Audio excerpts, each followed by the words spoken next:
ఇది కదా ఆఫర్ అంటే ఇప్పుడు ఎంత కొంటే అంత ఫ్రీ విఆర్ఆ fine silver jewellery Jubilee Hills check post Hyderabad. నమస్కారం, వెల్కమ్ టు సుమన్ టీవీ. నేను గీతాంజలి. ప్రస్తుతం మనతో పాటు శ్రీచక్ర పీఠం వ్యవస్థాపకులు, ప్రముఖ జ్యోతిష్యులు బ్రహ్మశ్రీ ప్రదీప్ జోషి గురువు గారు ఉన్నారు. వారితో మాట్లాడదాం. గురుగారు నమస్కారం అండి. శ్రీమాత్రే నమః. శ్రీమాత్రే నమః. భయం వేస్తోందండి. ప్రళయం రాబోతుందా అంటూ కొన్ని వీడియోస్ అవి చూస్తుంటే సంకేతాలు కూడా ఉన్నాయని చెప్తూ ఉంటే నిజంగానే భయం వేస్తోంది. అలాంటి పరిస్థితి ఉందా అని అడగాలనుకోండి. ఎందుకంటే ఎగ్జాంపుల్గా ఏవి చూపిస్తున్నారంటే, సముద్రం అడుగులో ఎక్కడో ఉండే చేపలు కూడా బయటికి వస్తున్నాయి, గుంపులు గుంపుల షార్కులు చచ్చిపోయాయి. అసలు మనం ఎక్కడ వింతగా కనిపించేవి తుఫాన్లు, వరదలు, అలాగే భూకంపాలు వచ్చే ముందు బయటికి వచ్చే ఏవైతే జంతువులు ఇవి ఉన్నాయో అవి వస్తున్నాయి అని చెప్పి చూపిస్తున్నారు వీడియోస్ అవి. అంటే గతంలో కూడా మనం ఒకసారి మాట్లాడాం, మీరు అన్నారు షష్టగ్రహ కూటమి ఉంది, దాని ప్రభావం ఉంటుంది అని చెప్పి. అవే ఇవి అని అనుకోవాలా, అసలు ఏంటి? శ్రీ గురుభ్యో నమః. శ్రీమాత్రే నమః. విద్యుద్ధామ సమప్రభాం మృగపతి స్కందస్థితాం భీషణాం కన్యాభికరవాలకేట విలసదస్తాభిరా సేవితాం హస్తైశ్చక్రగధాసికేట విశికాంశ్చాపం గుణం తర్జనీం బిభ్రాణాం అనలాత్మికాం శశిధరాం దుర్గాం త్రినేత్రాం భజే. శ్రీమాత్రే. ఇందాక నేను ఎంత భక్తి విశ్వాసాలతోటి అమ్మవారిని స్మరించుకుంటూ నేను ఎంత ప్రార్థన చేశానో, ఇప్పుడు భూమి మీద నివసించేటువంటి ప్రతి జీవి కూడా అమ్మవారిని అలా ప్రార్థించవలసిన సమయం ఇది. ఎందుకోసమంటే శనిగ్రహం యొక్క సంచారం చాలా కీలకమైంది. శని మీనరాశి లోపలికి 30 సంవత్సరాలకు ఒకసారి అడుగు పెడతాడు. ప్రతి రాశి లోపలికి ఎంటర్ అవ్వడం అంటే 30 సంవత్సరాలకు ఒకసారి. కానీ మీనరాశి లోపలికి 30 సంవత్సరాలకు ఎప్పుడైతే ఎంటర్ అవుతాడో, మీనం అంటే ఏమిటి? చేప. చేప అంటే జలతత్వ రాశి అని అర్థం. 12 రాశుల్లో జలతత్వ రాశి ఒక్క రాశి మీనరాశి. కుంభరాశి కూడా జలతత్వ రాశి అంటారు, కాకపోతే పృథ్వీతత్వం కలిసి ఉంటుంది కాబట్టి అది జలతత్వ రాశి. అందుకే కుంభరాశి లోపలికి శని అడుగు పెట్టినప్పుడు ఏమైంది అని అంటే, మనం ఎన్నో విపత్తులు చూసాము. ఇప్పుడు విజయవాడ జరిగిన విపత్తు చూసాము, తర్వాత అక్కడ కేదార్నాథ్లో జరిగిన విపత్తు చూసాము, మొన్న ఈ మధ్యనే కులుమనాల్లో జరిగిన విపత్తు చూసాము, తర్వాత విదేశాల్లో జరిగిన విపత్తులు ఎన్నో చూసాము. ఎక్కడ చూసినా జల ప్రళయాలు చాలా భయంకరంగా జరిగాయి. ఇప్పటి వరకు కుంభరాశిలో 2.5 సంవత్సరాలు శనిగ్రహం ఉన్నన్ని రోజులు ఈ జల ప్రళయాలన్నీ కూడా జరిగాయి.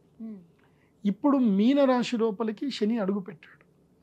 ఎప్పుడైతే మీనరాశి లోపలికి శని అడుగు పెడతాడో అదే సందర్భంలో షష్టగ్రహ కూటమి ఏర్పడుతుంది.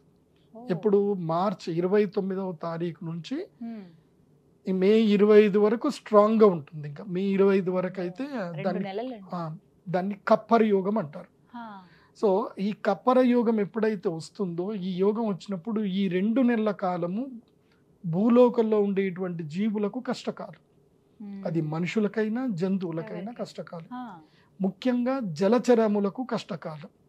అంటే నీటిలో ఏవైతే ఉంటాయో, నీటిలో ఉండేటువంటి జీవరాశులన్నీ కూడా సమూలంగా అవి నాశనం అవుతూ ఉంటాయి అన్నమాట. అంటే పరివర్తనం అంటారు, ప్రకృతిలో పరివర్తనం అంటారు, కాకపోతే ఇది ప్రళయానికి సూచన. ఇది ఎలాంటి ప్రళయం వస్తుంది అని అంటే, భూమి లోపల మార్పులు ఏర్పడతాయి. మార్పులు ఏర్పడి ముఖ్యంగా భూమి అంతర్గర్భము లోపల భూకంపాలు ఏర్పడము, అదేవిధంగా వాల్కెనస్ ఏవైతే ఉంటుందో అవి బయటపడము, ఇవి ఒకటి జరుగుతాయి. రెండవది ఒకటి ఏంటంటే, మనం చాలా బాగా ఆలోచించాల్సిన విషయం ఏంటంటే, సింపుల్, ఇది కొంచెం సైంటిఫిక్గా మీరు అర్థం చేసుకోవాలి. ఈ భూమి పైన అంటే ఈ ఆకాశంలో అంతరిక్షంలో సంచరించేటివన్నీ కూడా గ్రావిటేషనల్ ఫోర్స్ తోటే సంచరిస్తాయి. ఇప్పుడు మనము ఈ ప్లానెటరీ పొజిషన్ చూద్దాం. మన భూమి నుంచి లెక్కేసుకుందాం. మొట్టమొదటిగా మన భూమి, తర్వాత మన భూమి తర్వాత ఉండేది చంద్రగ్రహం, ఆ తర్వాత ఉండేది బుధగ్రహము, ఆ తర్వాత ఉండేది శుక్రగ్రహము. ఈ 3 గ్రహాల తర్వాత మనకి సూర్యగ్రహం వస్తాడు. సూర్యుడు దాటగానే ఉండేటువంటి గ్రహం ఏంటంటే కుజగ్రహము. కుజగ్రహం దాటిన తర్వాత ఉండే గ్రహము బృహస్పతి. బృహస్పతి తర్వాత ఉండే గ్రహము శనిగ్రహం. అంటే సూర్యుడికి అటువైపు 3 గ్రహాలు, ఇటువైపు 3 గ్రహాలు, తర్వాత మన భూమి. సో భూమి 3 గ్రహాలు, సూర్యుడు 3 గ్రహాలు. సో దీని లోపల ఈ 3 గ్రహాలు ఏవైతుందో చంద్రుడు, బుధుడు, శుక్రుడు, ఇవి శీఘ్రగతులు అని అంటారు. అంటే ఇవి ఎప్పుడు కూడా సూర్యుడితో పాటు సంచరిస్తూ ఉంటే మనకు కనబడతాయి. అంటే తొందరగా మూవ్ అవుతూ ఉంటాయి. వీటిని శీఘ్రగతులు అంటారు. తర్వాత అతి శీఘ్రము కాదు, అతి మందము కాదు, సామాన్యంగా వెళ్ళేది కుజగ్రహం. కుజగ్రహం కూడా అంతే భూమితో పాటు ఎట్లాగైతే సంచారం అవుతా ఉంటుంది. మందగతులు ఏమిటంటే గనక గురుగ్రహము, శనిగ్రహం మందగతులు. దీంట్లో ఎక్కువగా గ్రావిటేషనల్ ఫోర్స్ ఉన్నది దేనికి అని అంటే గురుగ్రహానికి ఎక్కువగా గ్రావిటేషనల్ ఫోర్స్ ఉంటుంది. సో గురుగ్రహము మన భూమిలాగా అది డెన్సిటీ ఉండదు. శుక్రగ్రహము, గురుగ్రహం ఈ రెండిటికి డెన్సిటీ ఉండదు. ఇవన్నీ లైక్ ఒక వాయుగోళం లాగానే ఉంటుంది, కాకపోతే మనం చూడడానికి గుండ్రంగా కనిపిస్తాయి. కాకపోతే అక్కడ భూమి, పృథ్వీ తత్వం అక్కడ ఉండదు. కాకపోతే వాటికి గ్రావిటేషనల్ ఫోర్స్ ఎక్కువగా ఉంటుంది. దాని లోపల అన్ని కూడా చిన్న చిన్న రాళ్ళన్నీ కూడా తిరుగుతూ ఉంటాయి. ఇది మనందరికీ సైంటిఫిక్గా తెలిసిన విషయం. ఈ భూమికి తర్వాత కుజగ్రహానికి మధ్యలో కేతు గణాలు అని ఉంటాయి. అంటే ఇవన్నీ కూడా భూమి అంతే సైజు ఉన్నటువంటి, ఇంకా భూమి కన్నా పెద్ద సైజు కానీ, చంద్రుడంత సైజు కానీ పెద్ద పెద్ద రాళ్ళు ఇవన్నీ కూడా ఏంటంటే తిరుగుతూ ఉంటాయి. ఏవి? కుజగ్రహానికి తర్వాత గురుగ్రహానికి మధ్యలో తిరుగుతూ ఉంటాయి. ఇది చాలా ఇంపార్టెంట్ విషయం, అర్థం చేసుకోండి. అవన్నీ కూడా గ్రావిటేషనల్ ఫోర్స్తోనే తిరుగుతాయి. ఎప్పుడైతే ఈ 6 గ్రహాలు ఒకే దగ్గరికి వచ్చేసాయో, ఇప్పుడు గురుగ్రహము తర్వాత ఇవన్నీ కూడా దీన్ని మాలాయోగము అంటారు. సూర్యుడు, చంద్రుడు, బుధుడు, శుక్రుడు, శని, రాహు 6 గ్రహాలు ఒకే స్థానంలో వస్తున్నాయి మీనరాశిలో. దాని నుంచి జస్ట్ ఒక 60 డిగ్రీల దూరంలో మాత్రమే, 60 అంటే దాదాపు 58 డిగ్రీల దూరంలో మాత్రమే గురుగ్రహం ఉన్నాడు. ఇవి ఎంత ఎన్ని డిగ్రీలో ఉన్నాయనంటే ఆల్మోస్ట్ ఇవన్నీ కూడా 90 డిగ్రీస్ దూరంలోనే ఇవన్నీ ఒక దగ్గర కొలాబరేట్ అయి ఉన్నాయి. సో 90 డిగ్రీస్లో ఇవన్నీ కొలాబరేట్ అయినాయంటే రిమైనింగ్ స్పేస్ అంతా కూడా ఖాళీ ఉన్నట్టే కదా.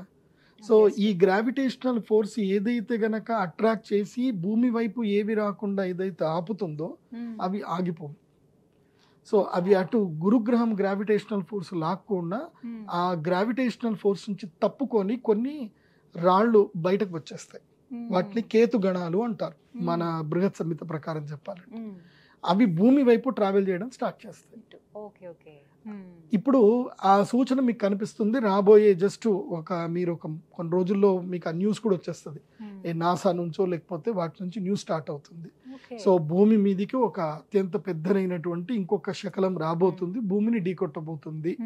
సో దానికి కౌంట్ డౌన్ టైం స్టార్ట్ అయిందంటే 2040కి ఇది కౌంట్ డౌన్ స్టార్ట్ అవుతుంది. ఈ రోజు నుంచి మొదలు, అంటే 2025 నుంచి మొదలు 2040కి కరెక్ట్గా 15 ఏళ్లకి కౌంట్ డౌన్ స్టార్ట్ అవుతుంది. ఈ కౌంట్ డౌన్ ఎప్పుడైతే స్టార్ట్ అవుతుంది అని అర్థం ఏంటంటే ఇంకా ప్రళయం రాబోతుంది. 2040 ప్రళయం అయితే 100%, దెర్ ఇస్ నో డౌట్. 2040లో ప్రళయం ఉండబోతుంది. దానికి శ్రీకారం ఇక్కడ స్టార్ట్ అవుతుంది. అది చెప్పడానికే ఆ సూచన, ప్రకృతిలో వచ్చేటువంటి సూచనని ఇది.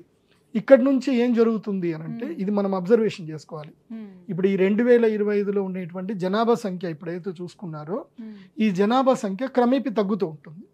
మనుషుల యొక్క పునరుత్పత్తి సామర్థ్యం తగ్గుతుంది, మనుషులు తగ్గుతూ ఉంటారు, జంతువులు పెరుగుతూ ఉంటాయి. ఇప్పటి నుంచి సూక్ష్మ జంతువులు, క్రిమి కీటకాలు, తర్వాత ఇంకా వేరే జంతువులు ముఖ్యంగా ఏంటంటే అండజములు అంటారు. అంటే అండము అంటే గుడ్లలో నుంచి పెరిగేటువంటి జంతువులు పెరుగుతాయి. ఇప్పటి నుంచి చాలా పెరుగుతాయి. ఇంకా ఇక్కడ నుంచి జంతువులు బాగా పెరుగుతాయి, మనుషులు తగ్గుతారు. ఇంకా సో మనుషులు క్రమేపీ మనుషుల యొక్క విస్తీర్ణం తగ్గుతుంది, వాళ్ళ యొక్క ఆయుష్ పరిణామం కూడా తగ్గుతూ ఉంటుంది. ఈ యొక్క 2 నెలల కాలం ఏదైతే ఉందో ఇది చాలా సీరియస్ కాలం. ఎప్పుడు మార్చి 29 నుంచి మొదలు మే 29 వరకు ఈ 60 రోజుల కాలము గడ్డు కాలము. ఇందులోపల జల ప్రళయాలు రావచ్చు, వాల్కనోస్ రావచ్చు, భూకంపం అయితే 100% వస్తుంది. భూకంపము మన భారతదేశంలో అయితే ఛాన్సెస్ తక్కువ, 40% మాత్రమే ఉంది. విదేశాలలో ఎక్కువగా ఛాన్సెస్ ఉన్నాయి. కానీ మన భారతదేశంలో కూడా రావచ్చు, డక్కన్ ప్రాంతంలోనే వస్తుంది. సో లాస్ట్ టైం ఇట్లాగే ఇది జరిగినప్పుడు వృషభ రాశిలో శనిగ్రహం ఎంటర్ అయినప్పుడు మనకి బుర్జులో భయంకరమైన భూకంపం ఏర్పడింది. ఇది మన యొక్క గుజరాత్లో భయంకరమైన భూకంపం ఏర్పడింది. గుజరాత్లో భూకంపం ఏర్పడకన్నా మునుపు 2 సంవత్సరాల క్రితం అంటే 1998లో కూడా మన హైదరాబాద్కి భూకంప సంకేతం వచ్చింది అప్పుడు. కాకపోతే ఇక్కడ భూకంపం రాలేదు, మైల్డ్గా భూకంపం అయితే వచ్చింది. ఈ మధ్య కూడా మైల్డ్గా వచ్చింది. సో మనం ఎక్స్పెక్ట్ చేయొచ్చు, అంటే 100% నేను చెప్పలేను, కానీ రావచ్చు. దక్కన్ ప్రాంతంలోనే భూకంపం వస్తుంది ఈసారి. భూకంపము ఎక్కడైనా రావచ్చు, భారతదేశంలో మాత్రం అతిపెద్ద ప్రళయం మాత్రం ఉంది, ఒకటి భూకంపం అయితే ఉంది. జనాలు మరణించడము అవి జరిగే అవకాశాలు అయితే ఉన్నాయి. కానీ కొంతమంది శాస్త్రజ్ఞులు, కొంతమంది మహాపండితులు ఏమంటారు అంటే, రాముడి ప్రతిష్టాపన జరిగింది అయోధ్యలో కాబట్టి ఇది జరగకపోవచ్చు, రామరాజ్యం నడుస్తుంది, జరగకుండా ఉండాలి, మనందరం యజ్ఞయాగాదులు చేద్దామని అందరూ అంటున్నారు. మా గురువులు కూడా అదే మాట చెప్పారు, రావద్దు అనే కోరుకుందాం. కానీ ఒకటి, ప్రకృతిలో మనిషి ఎలాంటి స్వార్థపరుడు అంటే విపరీతంగా జంతువులు చంపుతున్నాడు, విపరీతమైన మరణకాండ సృష్టిస్తున్నాడు మనిషి. కానీ తాను మాత్రం బతకాలనుకుంటున్నాడు. ప్రపంచంలో మనిషి తాను ఒక్కడే బతకాలి, ఇంకేవో బతకకూడదు, అన్ని నాకే చేయడానికే ఈ విధంగా ప్రకృతి అంతే చేస్తుంది. కానీ మనం సాధారణ మనుషులుగా మనం ఏం చేయాలి, మేము ఏం చేస్తే మంచిది అంటారు తెలియచేయండి. మనం ఏం చేయడానికి లేదు, దైవ ప్రార్థన మాత్రం చేయడం. ఎంతవరకు నీ యొక్క పుణ్యఫలం ఉందో అంతవరకు నువ్వు దాంట్లో సేవ్ అవుతావు. నీ పుణ్యఫలం లేదంటే మాత్రం సేవ్ అవ్వవు. సో మన పాపము పండింది అని అంటే ఆ రోజు మనము అదే టైంకి అక్కడనే ఉంటామేమో తెలియదు. మన పుణ్యం ఉంది, ఆ టైంకి అక్కడ జరిగేది మనం వెళ్లకుండా ఆగిపోతాం. సో అవి జరుగుతాయి. కాకపోతే ప్రస్తుతం అయితే ఈ 60 రోజులు మాత్రం గడ్డు కాలము. ప్లస్ ఇంకోటి ఏంటంటే స్టాక్ మార్కెట్ కూడా విపరీతంగా కుదేలైపోతుంది. నేను ఆల్రెడీ మనం లాస్ట్ టైం డిస్కస్ చేసాం, జనవరిలో మనం డిస్కస్ చేసినప్పుడే నేను చెప్పాను, షష్టగ్రహ కూటమి వస్తుంది అని అంటే ట్రంప్ యొక్క నిర్ణయాలు దారుణంగా ఉంటాయి. దానివల్ల భారతదేశం యొక్క ఆర్థిక పరిస్థితి పూర్తిగా దిగజారుతుంది. ఇప్పుడు ఇంకా ఉండబోతుంది. ఏదైనా సరే మే 30వ తారీఖు వరకు స్టాక్ మార్కెట్ జోలికి వెళ్ళకండి. మే 30 వరకు, ముఖ్యంగా ఏప్రిల్ 29వ తారీఖు వరకు స్టాక్ మార్కెట్ జోలికి వెళ్ళకండి. ఏప్రిల్ 29 తారీఖు తర్వాత అప్పుడు దాదాపుగా స్టాక్స్ అన్ని పడిపోయి ఉంటాయి, అప్పుడు ఎంటర్ అవ్వండి. స్టాక్ బై చేసుకోవడం, చాలా కంపెనీ యొక్క స్టాక్స్ పడిపోయి ఉంటాయి కాబట్టి May first week is right time to enter in the stock market. But May 25 తర్వాతనే బెస్ట్ అని కూడా చెప్తాను. అంటే ఎక్స్పీరియన్స్ ఉన్నటువంటి వాళ్ళు మే ఫస్ట్ వీక్లో ఎంటర్ అవ్వచ్చు మళ్ళీ స్టాక్లోకి. మే 30th తర్వాత మాత్రమే మళ్ళీ స్టాక్ మార్కెట్ లోకి ఎంటర్ అవ్వండి. ఎస్, ఇంకోటి ఏంటంటే హడావిడిగా నేను అందరికీ చెప్పేది ఏంటంటే, హడావిడిగా ఇప్పుడు కింద మీద పడి బంగారాలు కొనేయకండి. పెళ్లి ముహూర్తాలు ఉన్నాయి కదా, పెళ్లిళ్ళు ఉన్నాయి కదా అని బంగారం కొనకండి. కొంచెం ఆగండి, ఇంకా బంగారం ధర తగ్గుతుంది. 82,000 వరకు వస్తుంది బంగారం. ఓపిక పట్టండి, ఇప్పుడు తొందర పడకండి. మే 30వ తారీఖు వరకు బంగారము అందరినీ సతాయిస్తుంది, ఏడిపిస్తుంది, పైకి వెళ్తుంది. మే 30 తర్వాత నేను చెప్పా కదా, మోదీ గారు ఒక పాచికేస్తారు అని. మోదీ గారు వేసే పాచికకి సడన్ గా అన్ని దెబ్బతింటాయి.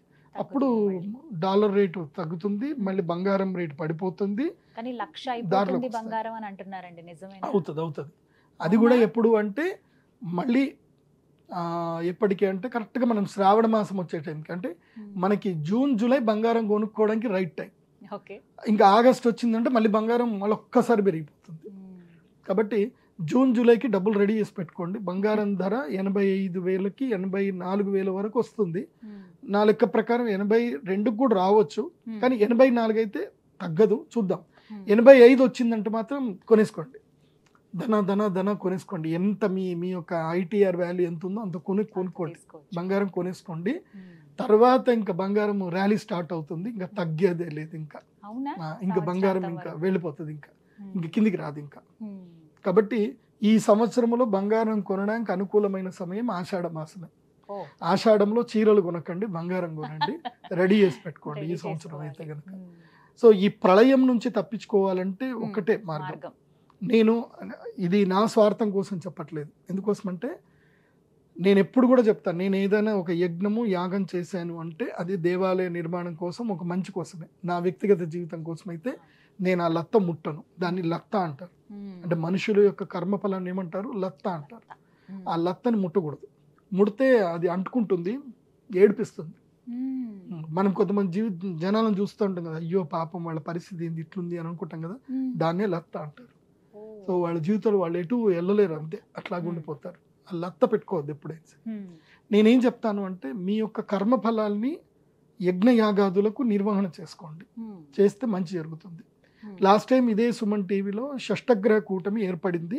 ఇప్పుడు 2019లో కోవిడ్కి ముందు ఏదైతే కనుక నేను డిసెంబర్లో షష్టగ్రహ కూటమి ఏర్పడినప్పుడు నేను చెప్పాను, చాలా మంది వచ్చి యాగం చేసుకున్నారు. నా దగ్గర యాగం చేసుకున్న ప్రతి ఒక్కరు కూడా సేఫ్ జోన్లో ఉన్నారు.